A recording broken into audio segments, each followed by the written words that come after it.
Baiklah teman-teman, sebelum kita belajar hari ini ada lagi yang kita berteman. Kalau kita berteman mulai. Berdoa selesai. Oke, siapa yang tidak masuk hari ini? Ini Bu. Masuk semua ya? Iya. Oke, Ibu ucapkan terima kasih kepada anak-anak yang telah mengikuti pembelajaran Ibu pada hari ini, pembelajaran sosiologi. Sebelumnya Ibu mohon maaf karena pada hari ini tadi Ibu telat ya, 10 menit Ibu telat masuk kelasnya. Ya Bu.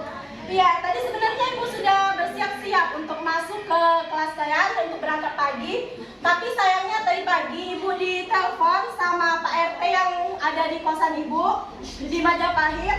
Itu Ibu disuruh ke sana. Nah, nggak taunya pas Ibu sampai di sana ada anak kos Ibu yang perempuan itu digerebek sama Pak RT dan warga sekitar karena sering membawa pacarnya tidur di kosan.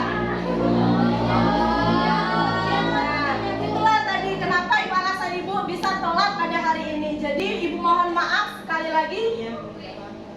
Ya, jadi kebetulan juga ini ada kaitannya dengan materi kita pada hari ini, yaitu tentang penyimpangan sosial. Ada yang tahu apa itu penyimpangan sosial? Saya Bu. Iya, nak Sela, dipersilakan. Penyimpangan sosial itu adalah perilaku yang tercela Bu. Ya, ada lagi yang tahu apa itu penyimpangan sosial? Saya Bu. Iya, Nak Ular. Perilaku yang melanggar norma Bu. Iya, benar sekali. Lanjut, ada lagi yang ingin menjawab? Saya Bu. Iya, silakan, Nak Sela. Yaitu tindakan yang merugikan orang lain Bu. Iya, benar sekali. Jadi, perilaku menyimpang sosial seperti yang dijelaskan teman-temannya tadi, ada perilaku yang melanggar norma atau perilaku yang merugikan orang lain. Jadi, dapat kita simpulkan bahwa perilaku menyimpang sosial ini adalah perilaku yang melanggar yang dilakukan seorang individu yaitu melanggar norma-norma atau aturan yang ada, dan perilaku ini juga dapat merugikan seseorang yang melakukan penyimpangan itu sendiri atau merugikan orang lain. Lanjut. Contoh perilaku menyimpang sosial. Ada yang tahu apa itu perilaku menyimpang sosial? Contoh dari perilaku menyimpang sosial? Saya Bu. Ya, Kak Fiska. Tawuran Bu. Tawuran. Ya benar. Lanjut. Siapa lagi yang tahu? Ya, Novi silakan. Mencuri Bu. Mencuri. Ya benar sekali. Selanjutnya ada lagi? Saya Bu maling Bu. Sama ya. Ya Bu. Ya lanjut. Ada lagi yang tahu apa itu perilaku menyimpang? Saya Bu, Ya. menggunakan narkoba. Iya benar sekali. Jadi benar kata teman-temannya tadi bahwa perilaku menyimpang, contoh dari perilaku menyimpang itu yang pertama itu ada mencuri, yang kedua itu tawuran atau berkelahi, yang ketiga itu ada melanggar peraturan lalu lintas, dan yang keempat itu menggunakan narkoba. Nah, Ibu sedikit menghimbau ini tentang bahayanya narkoba, perilaku menyimpang sosial yaitu menggunakan narkoba. Jadi Ibu menghimbau kepada anak-anak Ibu akan bahayanya narkoba. Jadi di desa Ibu dulu itu ada sebuah kejadian anak SMP itu menggunakan narkoba. Nah, jadi setelah dia mengonsumsi narkoba, ia mengalami sebuah halusinasi. Ketika ia mengalami halusinasi itu, dia melihat sebuah ada benda besar itu sejenis jamur yang hidup menghampiri dia. Nah, ketika jamur itu mendekati dia lalu berlari hingga sampai ke dapur. Selanjutnya setelah dia sampai ke dapur itu jamur terus mengejarnya, terus mengikutinya, sehingga kemudian dia mengambil sebuah pisau dan menusukkan pisau itu ke jamur itu. Dan nggak tahunya jamur yang dia tusukkan itu adalah kepala adiknya. Nah, jadi ia baru sadar hal itu ketika adiknya itu teriak menangis kesakitan. Jadi setelah kejadian itu adiknya itu sampai meninggal. Nah, jadi itulah bahayanya narkoba. Untuk anak-anak sekalian, terutama yang cowok, Ibu sangat menghimbau jangan pernah kalian sesekali menggunakan narkoba ataupun mencoba narkoba, karena efeknya itu sangat merusak. Selain merusak masa depan, itu juga akan bisa merusak jiwa kalian sebagai generasi muda. Jadi ketika kalian punya masalah, kalian boleh jika mau cerita ke ibu, karena di sini ibu bukan hanya sebagai guru untuk menyampaikan materi, tapi juga ibu berperan sebagai orang tua untuk kalian. Jadi paham ya, Anak Bayu paham? Paham, Bu. Paham Bu? Bu paham Bu? Oke, kita lanjut. Yang selanjutnya itu faktor-faktor terjadinya penyimpangan sosial. Yang pertama itu ada masalah ekonomi. Masalah ekonomi itu sering kali terjadi menjadi sebab atau alasan seseorang melakukan penyimpangan sosial. Karena mereka tidak mampu memenuhi kebutuhan hidupnya. Contohnya itu banyaknya tingkat pengangguran terutama di Indonesia, sehingga banyak sekali terjadi tindakan-tindakan yang tidak baik atau tindakan penyimpangan sosial. Yang kedua itu masalah keluarga.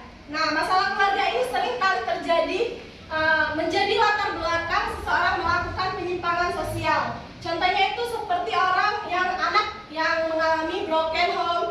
Nah, jadi dulu di SMA Ibu itu banyak sekali anak-anak yang nakal itu yang mempunyai latar belakang anak broken home.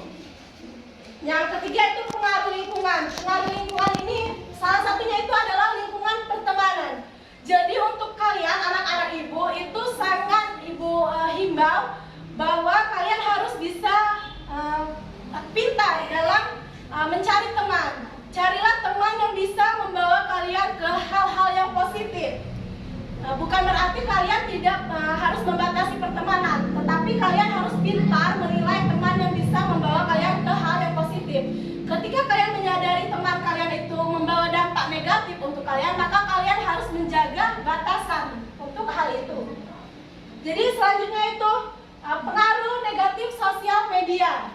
Nah, pengaruh negatif sosial media ini sangat mempengaruhi seseorang dalam melakukan penyimpangan sosial.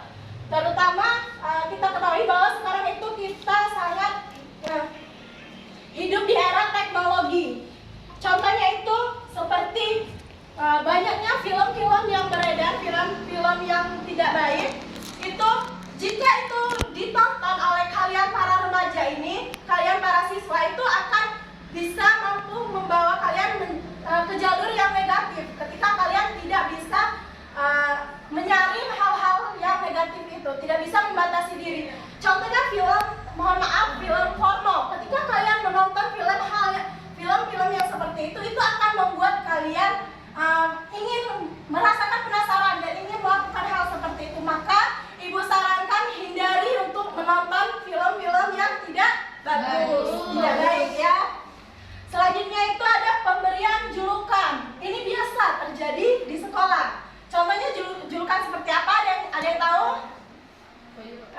Nggak ada ya. Jadi julukannya itu seperti julukan preman, seorang preman. Jadi ketika mereka diberikan julukan preman, otomatis seseorang itu ingin menunjukkan dirinya sebagai bahwa dia itu adalah seorang preman. Ya. Nah, sebelum ini Ibu tanyakan terlebih dahulu kepada anak-anak, apakah ada yang ingin bertanya? Saya Bu, Iya, Naamia. bagaimana Bu langkah-langkah yang harus kita lakukan dilakukan orang tua untuk mengetahui anaknya menggunakan narkoba? Bagaimana langkah-langkah yang harus dilakukan orang tua ketika anaknya mengetahui anaknya menggunakan narkoba? Ya bagus sekali ya pertanyaannya. Sebelum Ibu menjawab pertanyaan dari Naamia, siapa yang ingin menjawab pertanyaan atas pertanyaan Naamia? Ayo Bu. Ya, Nak Bayu. Yaitu salah satu langkah yang harus dilakukan orang tua ketika mengetahui anaknya pengguna narkoba Bu adalah menasihati anaknya. Kemudian bertanya apa alasan anak itu menggunakan narkoba. Ya, selanjutnya ada lagi yang bisa menjawab. Saya Bu, Iya, Nak Mala, dipersilakan. menurut saya Bu, langkah yang harus dilakukan orang tua ketika mengetahui anaknya menggunakan narkoba itu adalah melaporkan anaknya ke pihak yang berwajib agar dapat dirawat secara rehabilitas supaya bisa sembuh dari kecanduan itu tersebut Bu. Ya, benar sekali ya jawaban dari teman-teman ya. Jadi ketika seorang orang tua itu mengetahui anak dua cara. Yang pertama itu seorang orang tua itu tidak boleh memberikan tanggapan yang negatif. Jadi sebagai orang tua ketika tahu anaknya menggunakan narkoba, ia harus mendengarkan dulu apa sih alasan anaknya itu menggunakan narkoba. Jangan langsung marah. Nah, jika selanjutnya itu mereka bisa memberikan nasihat setelah mendengarkan, mereka berikan nasihat kepada anak-anaknya. Nah, selanjutnya itu ketika cara ini nggak bisa digunakan, tidak bisa menyembuhkan anaknya, maka orang tua itu sebenarnya diwajibkan untuk melaporkan anaknya yang menggunakan narkoba agar bisa dirawat secara rehabilitas dan sembuh dari kecanduannya. Paham ya Nak Amia? Paham, Bu. Iya.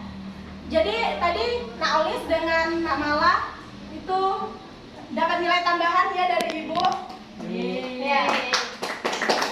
Nah, selanjutnya Ibu punya tugas untuk kalian. Jadi di sini ada cara mencegah terjadinya penyimpangan sosial. Jadi ada dua. Yang pertama peran masyarakat, yang kedua itu peran orang tua. Nah, silakan kalian amati gambar ini, kedua gambar itu. Kalian berikan pendapat kalian tentang gambar itu. Apa sih yang dilakukan orang itu, masyarakat dan orang tua itu untuk mencegah terjadinya penyimpangan sosial. Ibu beri waktu 10 menit. Yang sudah silakan kumpul. Bagaimana dengan tugasnya? Apakah sudah selesai? Sudah, Bu. Ya, silakan dikumpulkan. Nah, Bu. Sudah ya? Sudah semua ya? Ya, Bu. Ya. Baiklah, jika sudah semua, selanjutnya Ibu berikan tugas untuk kalian minggu depan untuk dipelajari untuk PR. Silakan kalian pelajari tentang pengendalian sosial dalam masyarakat. Apakah ada yang ingin ditanyakan tentang tugas? Bu, saya, Bu. Iya, Nak Uswatun, dipersilakan. Tugasnya kan tentang untuk suruh ngeresum ya, Bu ya. Nah, ditulis di mana, Bu?